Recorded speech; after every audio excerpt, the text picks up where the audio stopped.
حضرت زید بن حارثہ رضی اللہ تعالیٰ عنہ کو نہ پکڑ کے کچھ کافر ان کو پکڑ کے لے گئے تو ایک درخت کے ساتھ باندھ لیا، کہنے لگے تمہیں قتل کریں گے، حضور کے صحابی ہیں رضی اللہ تعالیٰ۔ جب کافر آپ کو قتل کرنے لگا نا تو انہوں نے درخت کے ساتھ اچھی طریقے سے ٹانگیں باندھ لی، ہاتھ باندھ لیے، گردن باندھ لی، کہنے لگا بلا اپنے رب کو۔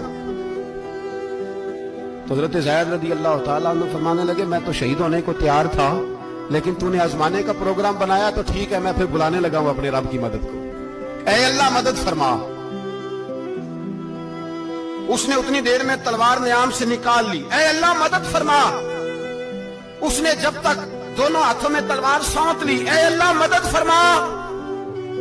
جب تیسری بار آپ نے یہ کہا تو اس نے تلوار اٹھائی، کہا اللہ مدد فرما۔